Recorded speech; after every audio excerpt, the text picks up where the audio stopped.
Folks, to the OSR section of the GRC Econ. This is the closing session of 3 days of talks and games. We have with us some leading lights of the old school. Jason Hobbs is the ENnie nominated Games Master and host of the Hobbs and Friends podcast. He runs other podcasts, Random Screed, Hex Talk. He runs an extremely active Discord channel, the Audio Dungeon, of which I'm a member, and frequently have to quit Discord if I'm concentrating on working on something else because the messages come thick and fast. We have Diogo Nogueira of Old Skull Publishing. He's a designer and artist from Brazil. He's worked on sharp swords, sinister spells, solar blades, and cosmic spells, dark streets and darker streets. I see a theme here, Diogo. And lost in the fantasy world. And I've just learned that he did some work with astonishing swords and swordsmen of Hyperborea, which I know is going to excite several of the GRC members who thoroughly enjoy playing that. Welcome. First of all, and I know that there are multiple questions to this. I should also explain that I'm Andy Staples. I'm one of the co-hosts of this session. We have Nasser Al-Alawi from Bahrain, who is co-hosting this. So we're going to tag team each other on this. And we hope shortly, when he's able to make it, to be joined by Andrew Marrington, the designer of the first 5 fantasy game based on the black box edition of basic D&D. So the first question really is OSR. It means different things to different people. We can't even agree on what it stands for. What does it mean to us? Diogo, do you want to lead us in? What does it mean to you?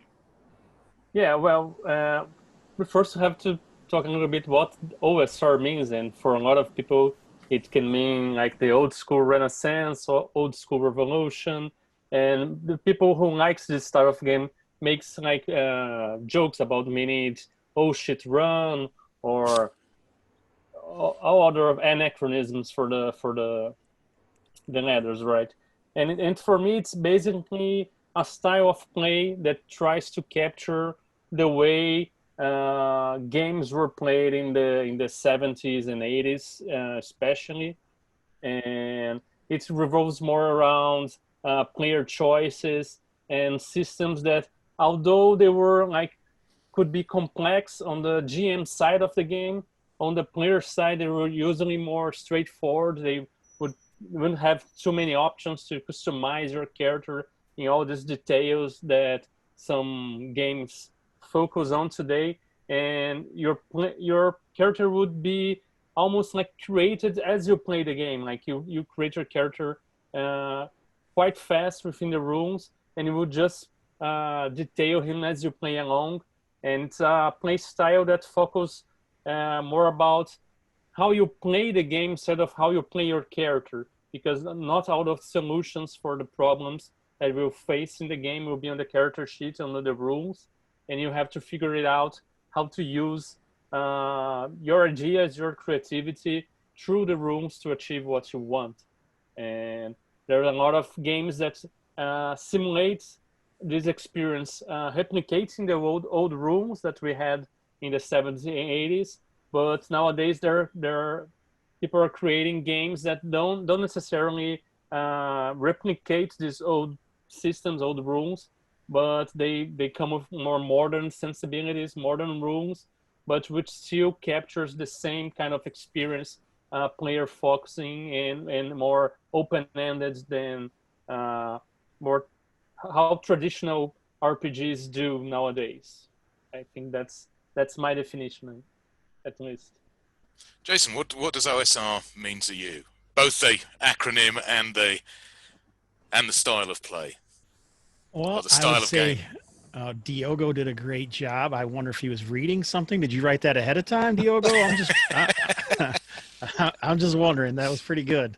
I think it's changed a lot in the last 5 or 6 years compared to when it first started. I think then it was always about the rules, the real old rules, and it had to emulate those, or it was an OSR. And some people still go by that. I'm a firm believer in it doesn't really matter. It's hard to tell these days, really. For me, I think it really means an aesthetic of play, really, like that style of play, rulings, not rules, player skill versus character skill. But I don't know. It's so myriad now. I would say it's hard to nail down. I'll just go with what Diogo said, I guess. I didn't read it, but because I'm kind of like a person that talks a lot about old school play here in Brazil.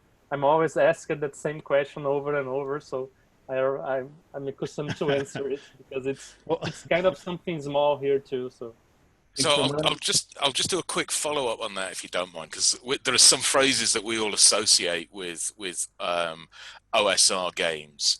And you've mentioned a couple of them, Jason, as have you, Diogo. Emergent play, player agency, rulings, not rules. So what's the attitude? What's the attitude of the balance between GM and player for the old school?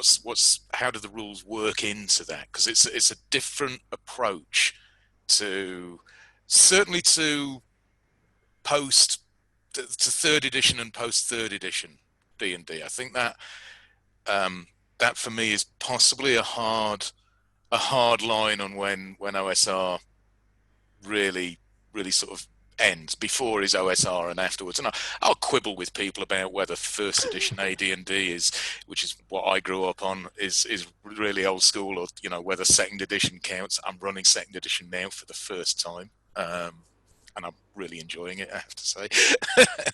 So probably jump in. Yeah. So Diogo, do you want to start from that, or actually no? I'll tell you what. We'll give Jason a chance to say, and then you can see if he manages to say what you were going to say.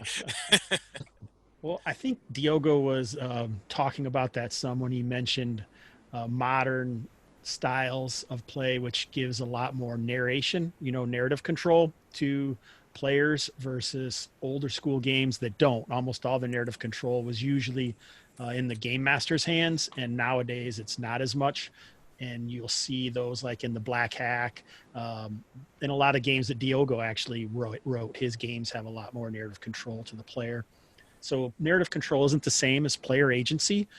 Player agency is the ability for players to make decisions based on the environment, and no quantum ogres, which is another OSR term, which basically means in some games, it doesn't really matter what the players do. You have two choices. You have tunnel to the west or a tunnel to the east.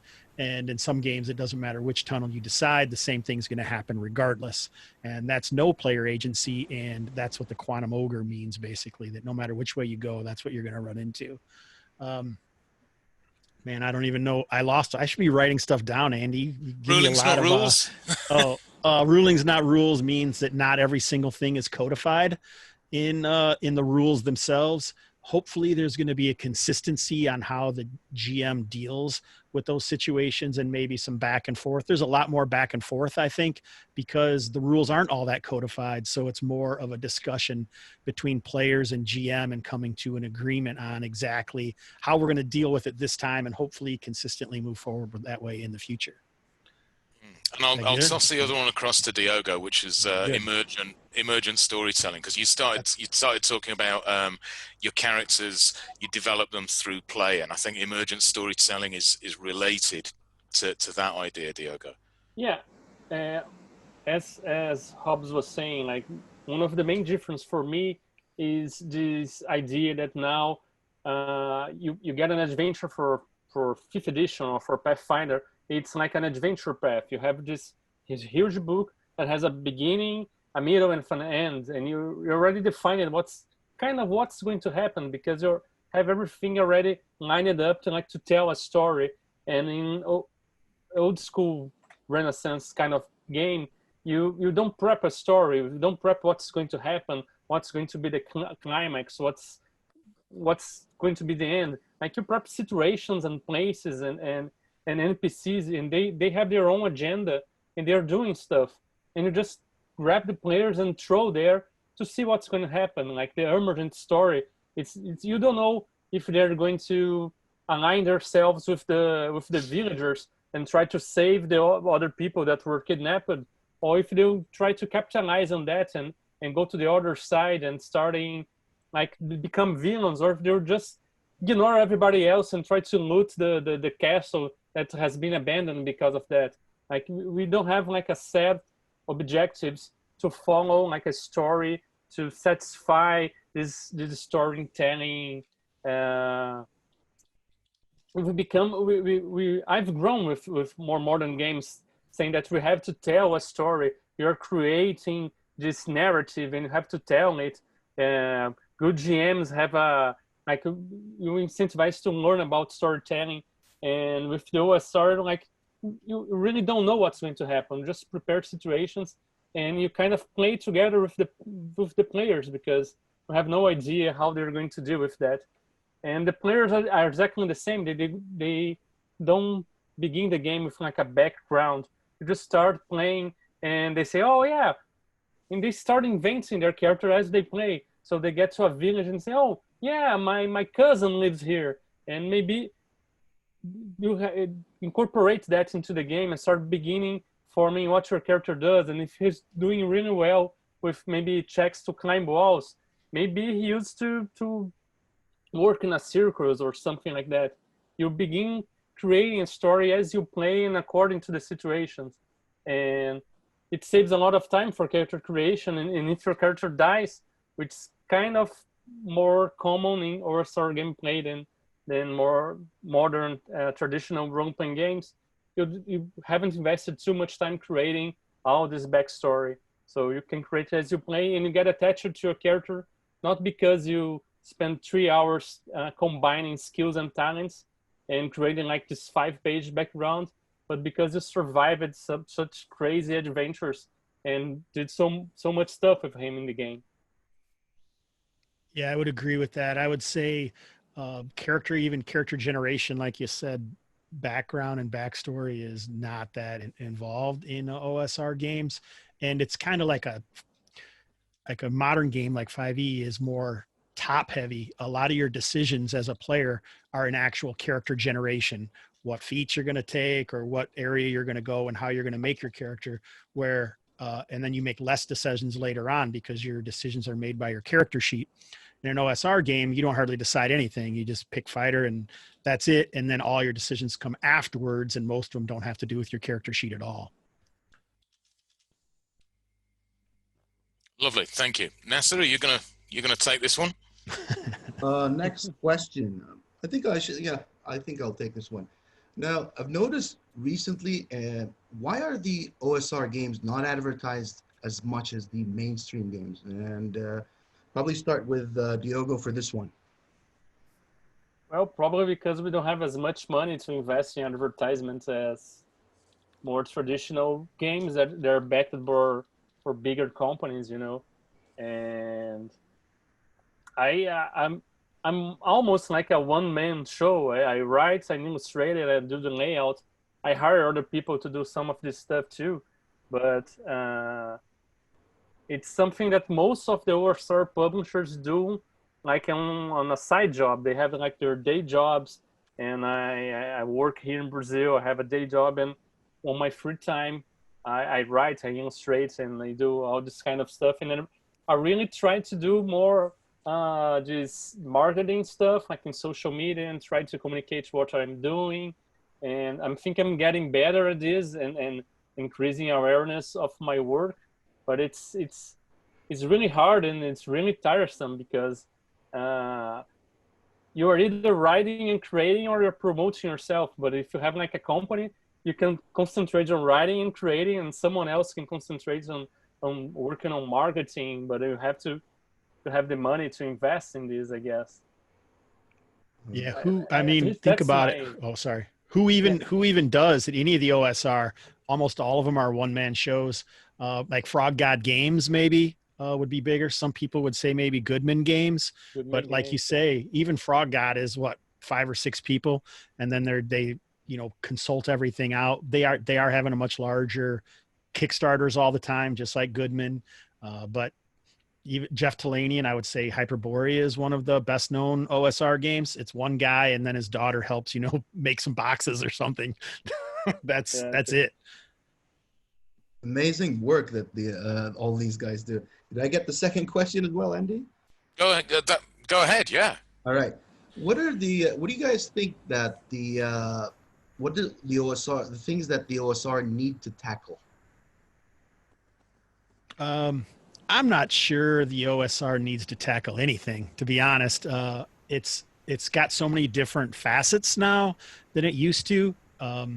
You have like Diogo who's running games which much more story game elements with the narrative control. You have the Frog God people who are just trying to retread a lot of the old stuff or fill out their settings. I think if we could get more diversity, there's already a large portion. Some people would conflate indie games and OSR because there's definitely some indie gamers who are in the OSR. So those communities, if have more people in a better, circle of friends, or if we could actually have less problems in the OSR, better voices loud voices who aren't bad actors would be great. I would say that about any gaming thing though, not just the OSR. So go ahead, Diogo, what do you think?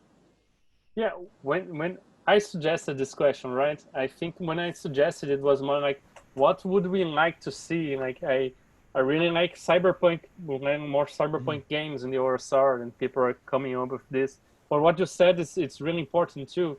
Like, how do we address bad actors in the scene? How do we deal with promoting more diversity and promoting more upcoming voices and helping them achieve their goals, helping them come up with more games? Like, we see people trying to make games. How do we help them, making them more confident putting their work out there and helping them grow in the community, I guess. I try to do a bit of that. I'm like a South American Brazilian, so I'm not like in the main Anglo-Saxon group. Like, I'm not American or British, but I'm they are doing some work, and I think that's nice. And I try to bring some of the people here from Brazil, South America, on my books too, to promote them, and I think that helps too. And one thing that when I thought about this kind of the games, and like I wanted to see some games tackle like this pulp adventure, like Hollow Earth Expedition. I love that game, but I would like to see some OSR kind of game doing that. And I don't know, just a question and ask it to see what maybe other people could ask. I mean, even you, they're like asking us, what would you like to see the OSR doing? I don't know. For me, I said the cyberpunk, the Lost World kind of pulp adventure. I kind of love this kind of stuff. Yeah, I would shift out to other genres is always good. I mean, superhero games, I think, are being done. Western. We don't see as much Weird West or straight Western in the OSR. There is like Dark Trails and DCC, if you consider that OSR. But I don't think it's a lot of people. It's nothing compared to fantasy, for sure, or sci-fi for that matter. Doesn't that sort of reflect gaming in general? Though? Of course, yeah. You know, we're always Yeah, dominated by the fantasy games, and Yeah. Oh, yeah. certainly for OSR, you know, science fiction. I'm loving Cepheus Engine, and then there's the fantasy version of that. Sword of Cepheus is in the process of coming out at the moment. I think it's still updating the PDFs as he goes. But again, that's a science fiction game that's been then reworked into fantasy. But if you can do that, you can cover most genres. Nasser, what are you were going to add something there? No, I think from what I'm seeing in the OSR, I think everybody's doing a great job. Like, because I look at a lot of companies, and I'm like one of them is Diego's work. His books that he's done. And he's done a phenomenal job from his side, and I see a lot of people coming up with a lot of great work. Like I could say Bloat Games is one of them. Jeffrey Talanian is another guy. There's a lot of people that are coming up with stuff that's different that we find in the mainstream, which is cool. That's why I enjoy it a lot. It's different. Even when it comes to the design, like Diego said earlier, it's non-linear. That's how I see it. So I'm going to put a ground rule on this. What are your favorite OSR titles and why? And the ground rule I'm going to put is it can't be one of your own. It's the obvious one. Be nice to somebody else. And Nasser, I think you and I should join in on this as well. So I've got a couple that I really, really enjoy. So Jason, do you want to lead us out on this one? I would say the one that I personally play the most right now is probably Old School Essentials. It's kind of one of the big ones right now, I would say, even though it's just really kind of a reworking, relaid out. BX was one of my favorite before this. When I first started running Calmata, that's what I used, was BX. And then I had Gavin on my show, and he was great. And I would have to say Old School Essentials. I love low fantasy gaming as well, but it's not really an OSR game as I would say. So I'll stick with that. Diego? Well, for me, I consider it old school. I have to say Dungeon Crawl Classics, because it was a game that really changed how I viewed fantasy, how I viewed gaming, and even game designing and creating stuff, because of the community that really took the game and made it their own. They created zines. They always creating stuff. Every year they put out the Wong's Farmer Almanac. That's like a collection of stuff created by everyone in the community. And it's a game that showed me that fantasy could be a lot more than Tolkien and D&D, you know. Fantasy, like pulp fantasy, you could see spaceships together with orcs and aliens and like mythos, monsters and gods. And you wouldn't be like relegated to just orcs in the caves and elves in the forests and dwarves in the mountains. And fantasy could be a lot more than that. And the way the book's written and the rooms are spread, that you have some you see that they proposed and left some blanks and said, here it's the job of the judge and like the referee to create this part of the game. And here too have some suggestions, but this part should be delegated to the group, to the referee to create stuff. And it made me realize that every dungeon master, every referee is also a game designer, and really helped me build the courage to start creating my own stuff. I started creating things for DCC. I think the first thing that I really published was a DCC zine in Brazil that was named Old School, but in Portuguese, like Caveira Velha. And then I started seeing this DIY scene that creating things, like everybody was creating something, and I could see myself, well, if everybody's doing it, I can try doing it too. And I started collaborating with Reed, something people from Crawling Under the Broken Moon. I have made illustrations for his stuff for a while, and I'm still doing some today.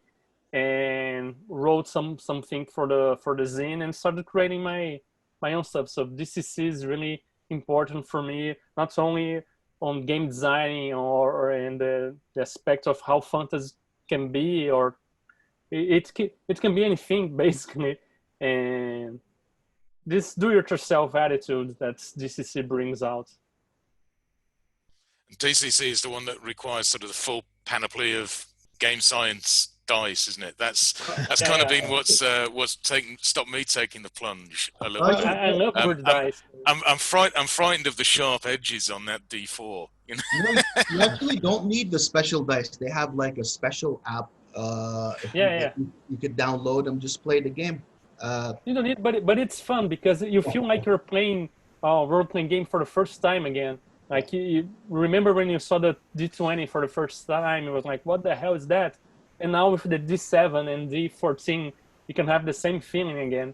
And that's one of the slogan we created for DCC here in Brazil. It's like, DCC, you play RPG for the first time again. I totally agree with you. Yeah. You've convinced me. I'm gonna give Dungeon Crawl Classics a go. I've been teetering on the edge for a couple of years. And I have like 2 copies in my library of it. So Nasser, you've really been getting very, very into the old school. So what's really sort of top on your radar? What's the biggest blip there? I think for me, like the #1 game that actually caught like really captured me into the OSR was Astonishing Swordsman, Sorcerers of Hyperborea. Even though I did not know how to play, like I learned Thaco this week, by the way. So this is one game, and I'd have to agree with Diogo. DCC is another good one, and agreeing with Jason, because I've played Old School Essentials, and I think it's an amazing game. Like I would say these 3 games are for me like the best ones I played. I'm yet to play Low Fantasy Gaming, so that's one I'm looking forward to. So for me, I'm going to cheat a little bit, and I'm going to give 3. Because they're all, we know the OSR is kind of very fragmented. I'm going to go for Basic Fantasy, which is one of the older OSR games. There's things that I love about it besides its design, one of which is its sales philosophy, which is if it's in PDF, it's free. If it's in print, it's at print cost. It's BX. Style basic D&D with ascending armor class and race and class. Basic fantasy roleplay, right? Chris Gunnerman? Yeah. That's a cool one. And I need another copy of it now because I've passed my copy on to my 12-year-old, who is keen to run his first game. So I have quite a few copies if you want me to send you one. Yeah, well, they're $5 print on Amazon. So go for it. I'm gonna name one that I think I'm very much more interested by what it tries to do than how it manages. Monsters and Magic, Sarah Newton, which uses a very, very new school rule set, Fate. And it uses Fate aspects to replicate basic D&D, which is a game that, like for so many of us sort of Grammars, we started with playing. And the other one that I'm going to say is I'm not even sure if it's certainly old school, but I don't know whether it's OSR, and that's the Fantasy Club. And It's not a D&D based game. I'm prepared for you for you guys who are much more seen than I to tell me no, that doesn't class. That's not an OSR game. It's definitely an old school game, but is it OSR? People would fight you about it, but I wouldn't. I don't care. Whatever you think, man, I'll go for it. It's an individual decision, I think, as far as OSR goes. Yeah. It's a GURPS based, right? So kind of. It was the forerunner, proto. Yeah, it's before GURPS, actually. Yeah. Yeah, so that's They have an very long OSR time based on that, I think. Nasser, you're going to take the next question? Yes. Now, there's one thing I've seen about OSR games, and I feel that I think it came from the OSR games, which is random tables and like random tables. If you open most of the OSR system, there's a lot of tables that you don't find in the modern games. Random tables, and how do you approach them? That's the question. What do you guys think about random tables within the game? Go ahead, Diogo. I can see you're like itching. And I have an example of one of Diego's as well. If I can share it, why I liked it. So can I share? Is it possible for me to share it before Diego? Linda, can we get screen sharing facilities on here? Yes, you should be able to share screen. I have a lot of tapes. Is it down the bottom there? All right. It is there, but host is disabled. Okay. Setting somewhere you might There be you able go. to I've changed disable it it. to all panelists. Okay. Fantastic. You should be able to share now, Nasser. Okay. Can I share? Are you guys seeing this? No. Not yet. Not. All right. How do I? Still finding. All right. I'm sharing. Now that's old school. All right. All right. Still, I'm not able to over here. So if Diego, if you have like a table of yours, we can look at. Yeah. All right. Nice. So what I can't do is actually read that. Yeah. So what's the table? Well, here we have like tables for generating NPCs. Like you have physical traits you can roll, or people's dressing, what they're dressing, people's personality, people's mannerisms. So you could roll like a bunch of D6 and say someone's that they have a mohawk, they're wearing like sports jackets, and their personality is uncaring, like they really don't care about what you're feeling or how people are doing there. And one of their mannerisms could be like they're a low talker. Like it's kind of Seinfeld inspired, like it's a low talker or high talker. So they talk really like low volume, so you barely can hear them. And you have tables for generating all kinds of stuff, and I really love these random tables to inspire you to create stuff ahead of time, and even for you to roll these tables when you are like playing the game and they go somewhere else you haven't planned it, and just making like some rolls and see what they find there, like a different kind of NPC that can inspire you and help create more like a vivid image. So the tables are really useful to help you come up with things and situations that you wouldn't be able to come up on your own on the spot, because really, when we are asked to improvise based on nothing, we usually go in our comfort zone. So we usually try to rely on the same stereotypes and the same kind of situations, even if we don't realize that, but that happens. And I think tables are really important to allow you to create this kind of stuff. I managed to share that finally. Yes. Yes. This is an example of a table that I actually really liked, and I think Nasser, you've got the folder open rather than the screen showing the Oh, table. okay. Yeah. Oh, okay. So how do I open it in there, or like? Stop sharing and choose a different screen, or try opening it in that. All right.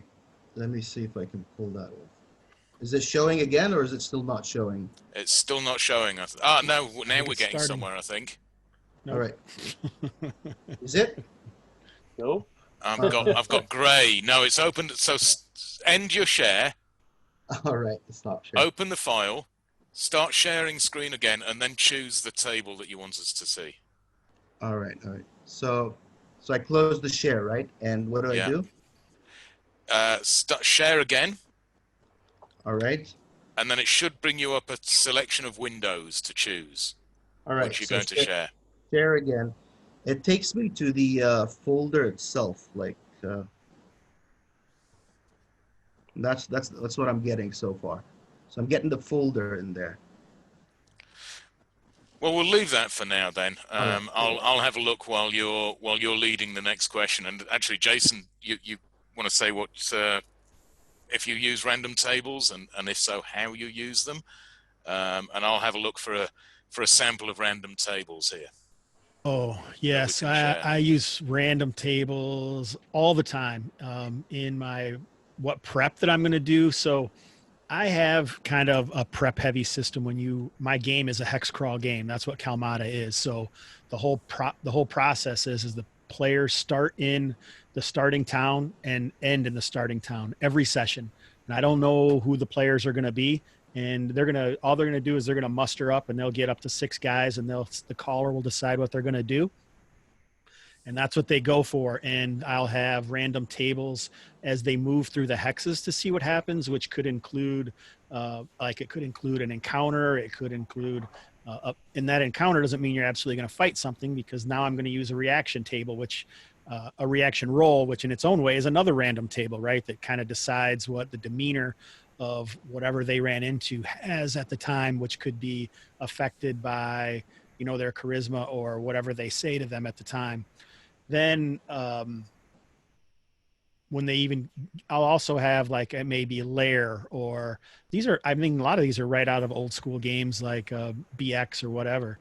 And it's a dynamic creation. So now that lair will be there in the future, and that may create other situations in that area, which really allows the GM to not know what's going to happen, right? That's what stops it from being a prep heavy and already decided what happens. When you're writing something, you may try to not just create situations for shenanigans, which is what Diogo was talking about, and want to write what's going to happen and see what it is. But I would prefer to use tables, which will then create it dynamically and as it goes. So that helps create an emergent story as opposed to a story that's already written. And when you run into something that, like I say, the reaction table will create that. I randomly generate their treasures or anything that they have on them. All weather is randomly generated. Pretty much everything in my game it's very kind of procedural, and so on the outside, if you were looking in, it might almost look like a board game, how much is happening with the dice and is being created. But the play itself is not like that. The play itself, it all depends on what the players do. So, because I don't know going out, some guys may do whatever and it doesn't matter. And then you just keep on creating repercussions for those actions, and then everything writes itself. So I'm going to share here a table that is probably my most used set of tables in the 1980s, because I grew up in a rural area and I didn't always have people to game with. So this is the random dungeon generation from the first edition Dungeon Master's Guide.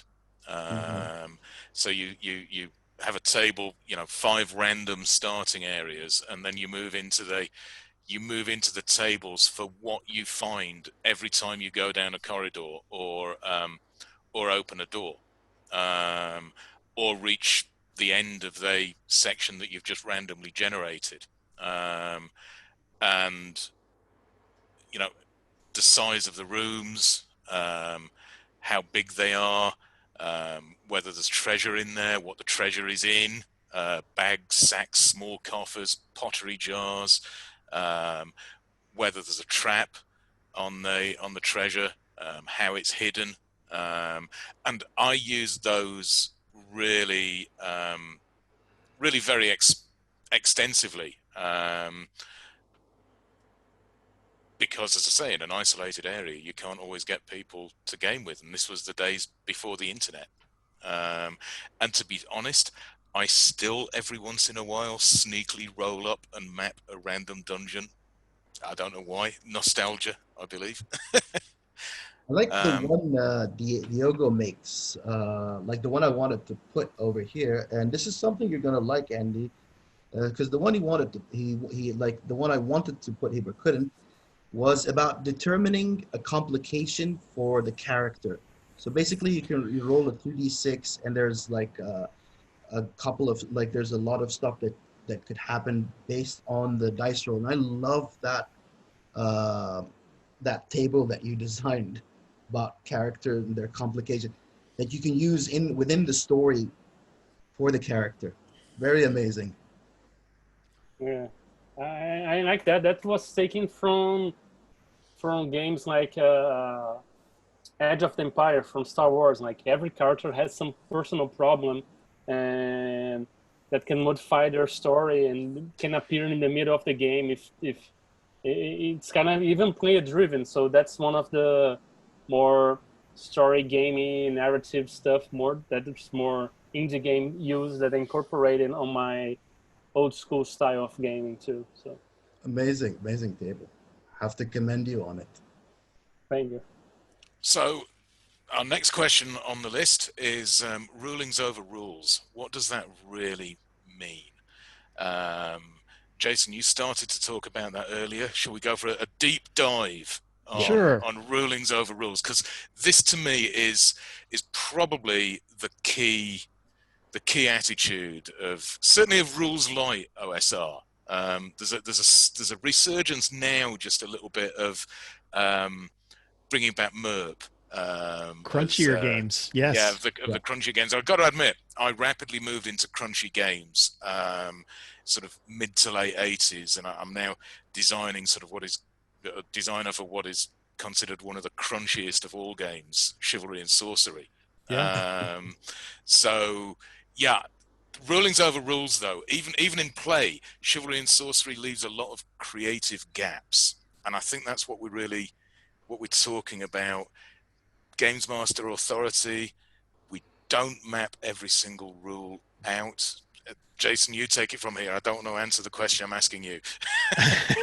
Yeah, the system doesn't necessarily have a codified rule for everything. I read a book not that long ago where the author actually explicitly said that rules like games are just rules that haven't been written yet, that are going to end up getting written at the table anyway. So some games are going to include them and some games aren't. That codification, I think, is definitely something that shifts from, okay, this is a OSR game or not. But I mean, some people would say Champions or GURPS or any of those games are old school and OSR games. And obviously there's some of the crunchiest games around. Rollmaster the same way. Really, at its heart, rulings not rules means instead of when someone asks how far I can jump, it's not going to be written in the rule book. The game master and the players are going to have to figure that out. And the descriptions of spells, everything are only like a couple sentences, and then you have to decide what the player can do with it other than that. And I think that really pushes towards creativity for players and GMs alike, because it's not just codified. It's not just like, I know exactly what happens when I cast this spell. No, I want to shift this tensor's disc, throw a bunch of treasure on it, and then have someone jump under it. Can it then protect them from this acid rain that's coming down or whatever? This is where you really can get creative as a player and a game master. Just because they are rulings, and it's not a person's going to be, wait, on page 357 it said this is exactly what happens when you try to do this. No, that's not the way it is, and it's going to be different at every table.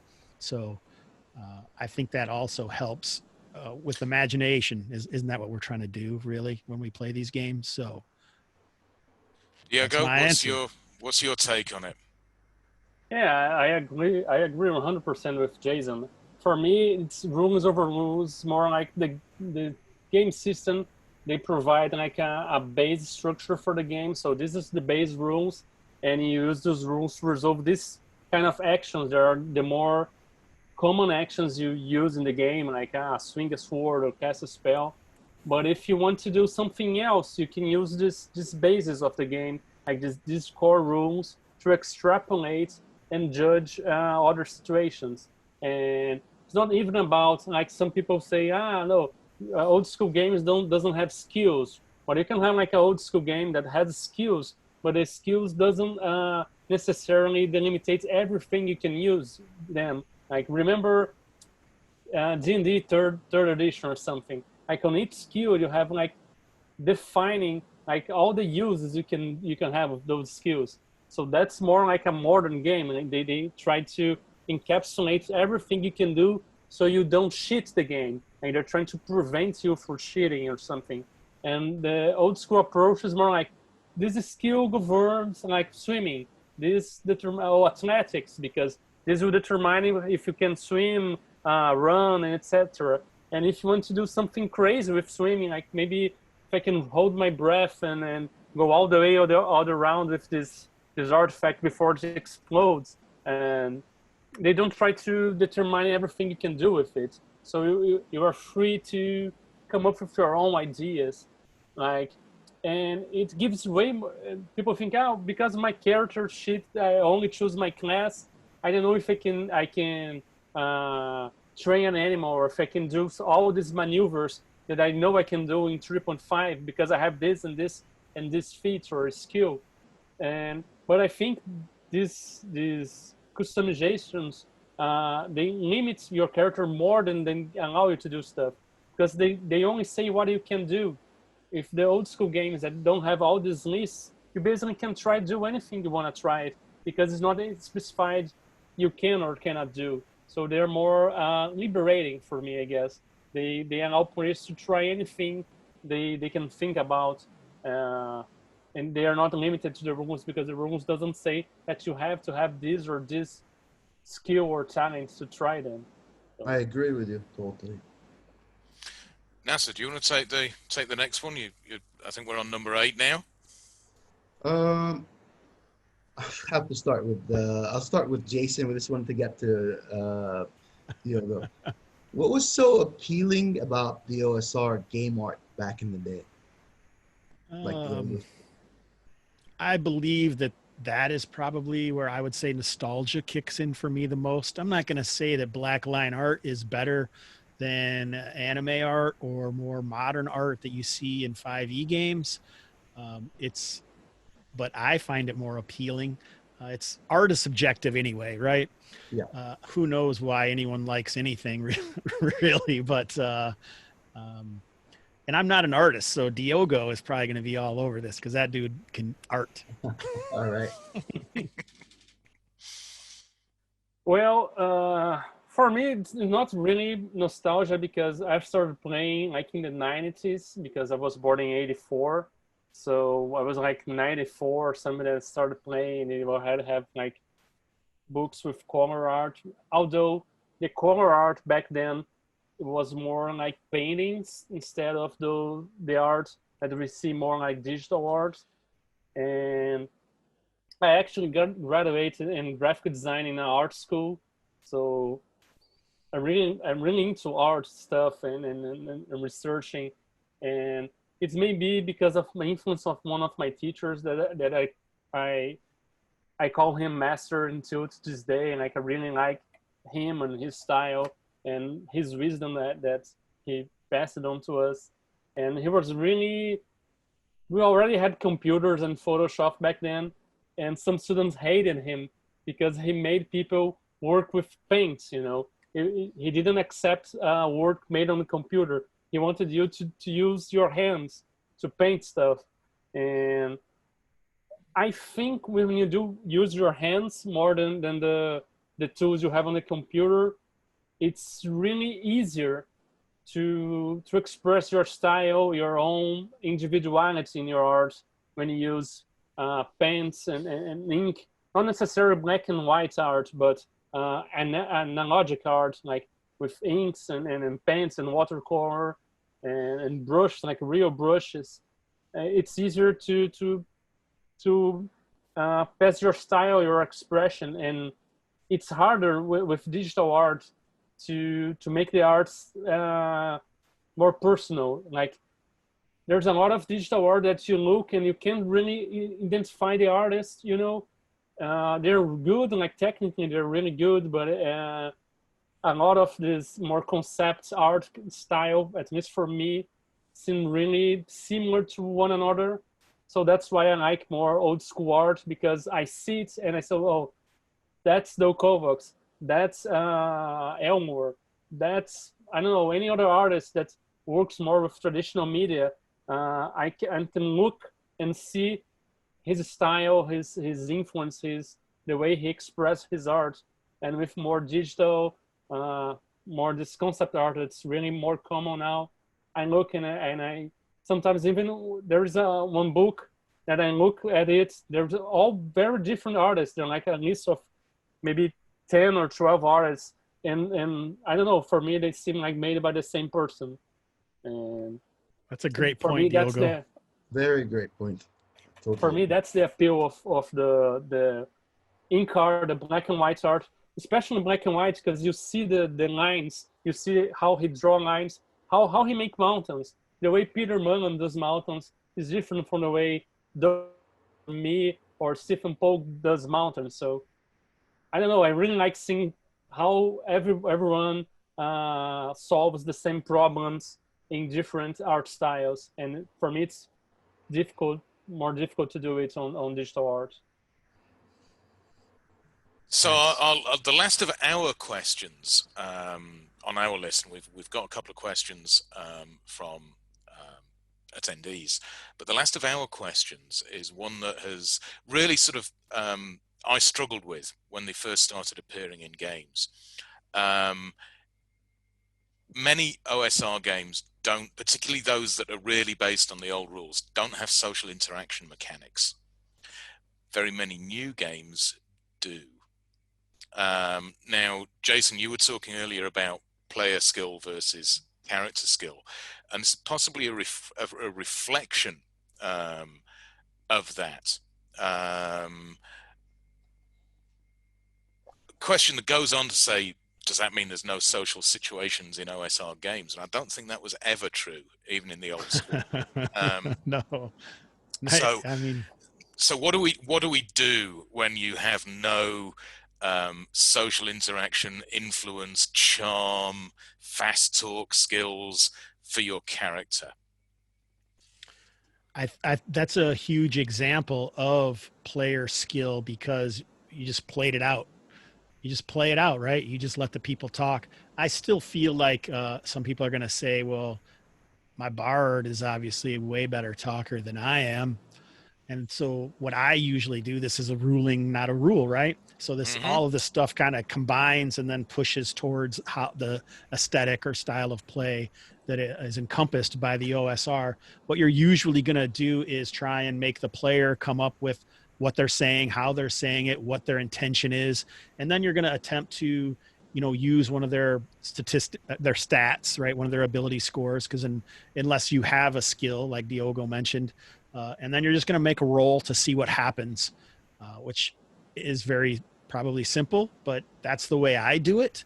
And I have a lot of social interactions in my games. Diogo, how do you handle it? Well, for me, I think it is important to have an idea how the game was developed. As you talk at the see that D&D wasn't only born out of chainmail, but it was born out of all other kinds of activities, and one of them was the diplomacy, like war game. It's a war game that you don't use dice, you only use your diplomacy to see how you do in the game. So people would stop like in a round and negotiate with one another and say what they're going to do, like make pacts, but everyone would write on their own paper, and when the turn was ended, they would reveal what they would do, if they would help someone or attack someone else. And there wasn't really a skill to resolve that, and it was more like a talk. And that's what was brought to the D&D. And I don't think the old school games don't have social interact mechanics. For me, the reaction roll is a social interact mechanic. The morale roll is a social interact mechanic.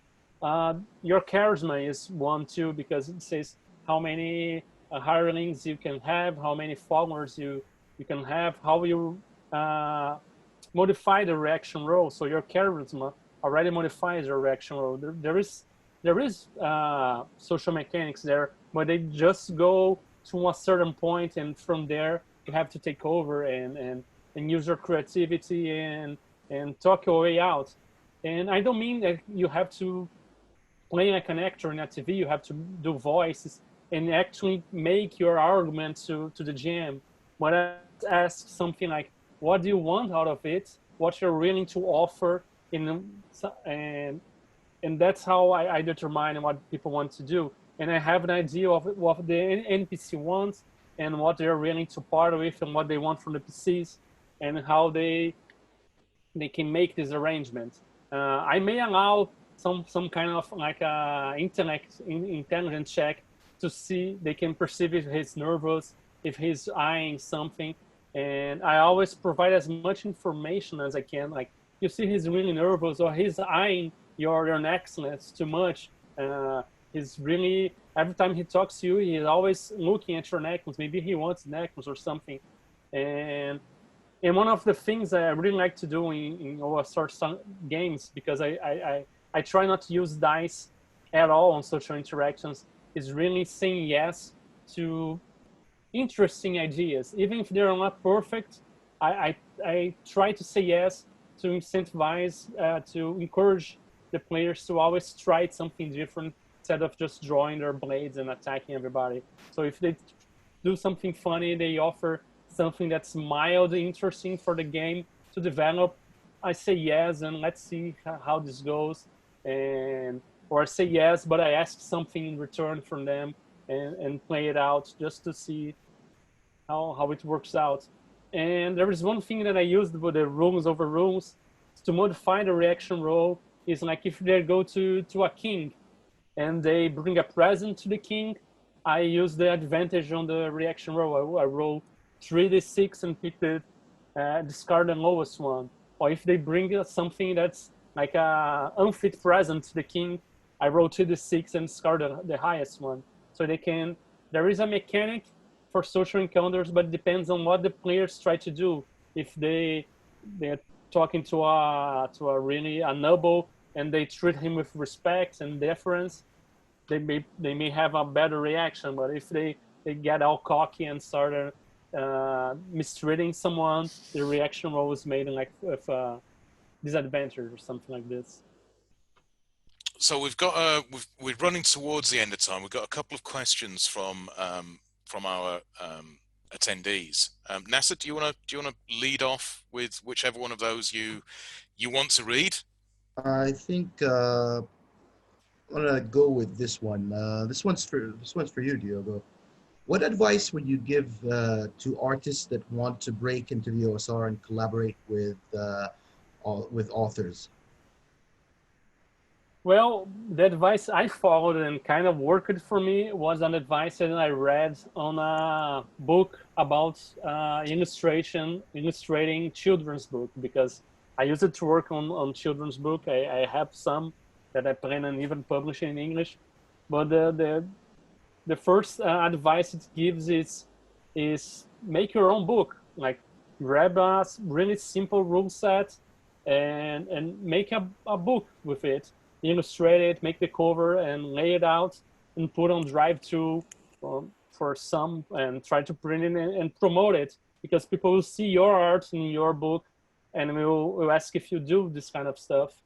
And there is a book that I really like that helped me like to promote my work, to do stuff like this. There's this author called Austin Kleon that wrote the Still Like an Artist and Show Your Work. That's like it's kind of self-help book for artists, but teaches you how to be more confident, how to, nothing is real, everything is stolen from something and mix it up and various influence, and talk about how you can produce your work and put it out there, put it on the internet.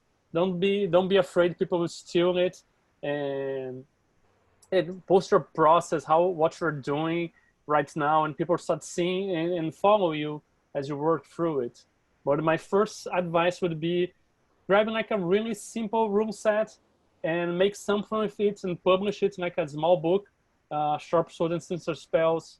It was a 48-page, like a A5, like a digit size book. And so a small room set, I published it with some of my art, and people started noticing it.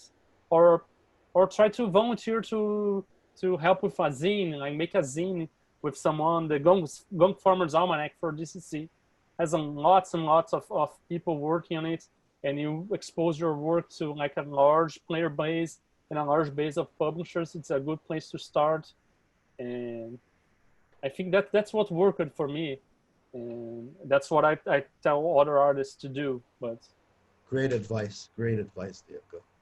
I happen to know that the person who's asked that, Hamad Al-Najjar, is an excellent artist with a very old school style. Diogo. That was Art of Guy to ask the question. Yeah. Oh, cool. And there is a community on Facebook that people post art to, like the RPG black and white art, and people post there.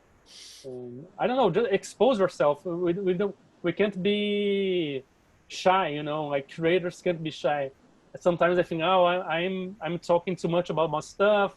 Maybe I'm spamming. People won't follow me, but people will follow you if they like your stuff. So don't be shy. Just post about what you're doing. Like every day, post something. Like I bought this new set of pens here, and post there. Oh, I'm drawing this. I'm drawing that, and you've started creating a following, I guess. Sell yourself. Market yourself. Yeah. Do the work and put it out there. They will come. Yeah. This book, really. Question, That's Andy? this book. It's cheap and it's really useful. It's good for writing as well. It's not just artists. It's Yeah. I have it as well. Our last question really sort of cuts to something quite deep, I think. With OSR and modern gaming becoming more mechanically distinct, is there perhaps a way or ways in which a compromise of both design philosophies can coexist in a game? Now, I think that gets to something really deep, because I'm not convinced that OSR and modern games are that mechanically distinct. I think it's the philosophies that are, or even not even the philosophies, maybe the approach. Jason, what's your take on that? I guess, yeah, I would be a little curious on what the questioner was saying. I mean, I would say, like, if you were going to compare OSR games to story games, people would say that those are mechanically distinct in the way that they deal things, even though the aesthetic might be similar. But I think right now people are writing games that are using more modern mechanics to create OSR feels, and they're putting them in their games. Like, look at Low Fantasy Gaming is a good example. It's it's using OSR type feeling, a skill-based system, less core. You know, the core loop is not as vast, and it's breaking it away from 5th edition and pulling it into a more OSR aesthetic. I think there's a horseshoe out there where people feel like instead of it being a flat line, it's more of a bent line. So in a lot of places, you're closer to modernistic design on the ends than you are in the middle, if that makes any sense, I guess. You guys are like, what? Diogo? Does that go? Sorry. No, I thought you'd stop there for a moment. You were pausing for breath, I Jason. did. Keep going. Yes. I was pausing. Yeah. Go, Diogo. Well, Diogo, your thoughts? I would say that it really depends on like what is modern design. Is it like D&D and Pathfinder and Edge of the Empire, like these really big systems with a lot of moving parts and customization, or are you talking about the more like innovative game design is coming from the story game community, indie community, and even the war story community? And I think there's games that flirt with all these parts, and like there's OSR games like my games that take some aspects of this more indie narrative kind of systems that are I really identify myself with, because they're like us. They don't like the OSR. They're like do it yourself. They make their own stuff, and they try to focus more on the game, what's going on in the game, instead of all these customizations and modifying parts. So I really like that, and then incorporate it into my games with the complications and sometimes how you create stuff, you create characters. My games have the archetype, they're like classes, but you have like the concept that functions like almost like a fate aspect. So there is a lot of OSR games that draws from the indie games too, but there are OSR games that draw from more mainstream traditional games like D&D 5e and Pathfinder. I even think Low Fantasy Gaming has a bit of the more traditional modern games, and there is the Five Torches Deep, which is like a kind of a 5e game that tries to make it less complex, less moving parts to More gritty as well. Similar to OSR games. And we have the for Five Torches Deep, we have the Vagabonds of Sci-Fi Watch, I think, which is more like a play by the apocalypse with fate, but with trying to get it closer to the OSR too. So we have games that flirt with all these different aspects, but I don't know if there's a game that works with the OSR, the indie narrative story games, and the 5e stuff, because it would be right in the middle of them all. And I can't think of one game that works with every one of these aspects. That would be interesting to see, and I can really quite picture what would it be. I don't know. Low fantasy gaming is probably close because it uses a lot of narrative aspects in its exploits and stuff. I think Trophy maybe. There's obviously a lot less OSR mechanics in Trophy, but I think Trophy is more like story game with narrative indie, but not the mainstream traditional gaming. It's not there at all, I guess. And I think one of the real advantages there is that if the perfect game is ever invented, we can all pack up and go home. I don't think it ever will be invented. Because game design is very often, there are fashions in game design. What's perfect this year, in 3 years' time, will seem old hat. We evolve. You want to try something different. It can be perfect for now. Like all the games I created because I want to play them. I want a game that does this, and I create that game and I play that game. But then next year I want to play something else, and I create something else, and goes from there. Like I made Sharp Swords, but I'm making another fantasy game called The Bloody Axe of Shizara, which is more like a British old school with some narrative stuff built into. So I'm creating something else that's different from Sharp Swords, but I still want to play Sharp Swords. They're like different games for different purposes, I guess.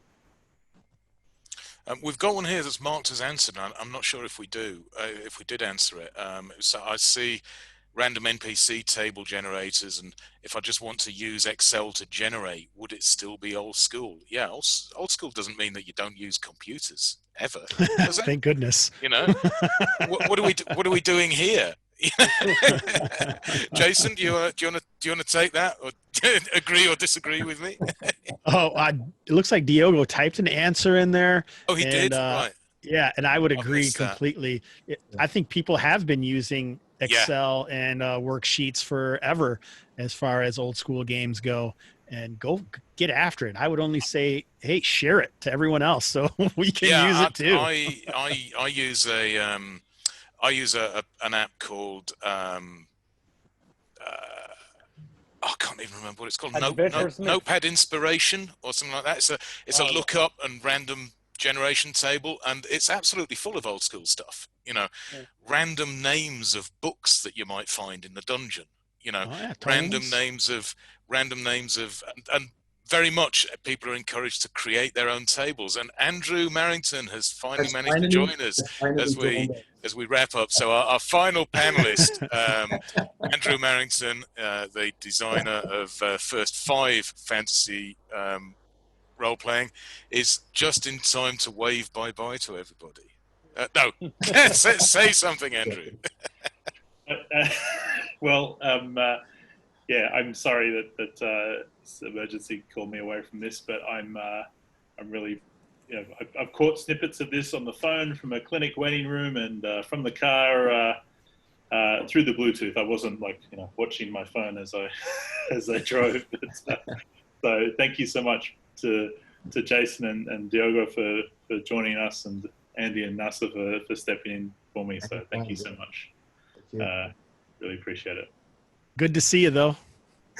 Yeah, just briefly. We got to answer all the questions too. Yeah. Great. And questions in the chat as well. Other questions in the chat, are there? Yeah, I think we answered Hamed's. Your question got answered earlier when we asked what the best OSR games that the guys liked. I think we answered that earlier. So. Yeah, and you can go back. You can go back and find that. Yeah, you'll find it in the Facebook. There's a repeat, the recording. So it just remains for me to thank our panelists here, Jason Hobbs, Diogo Nogueira, and joining us for the brief moment at the end, Andrew Marrington.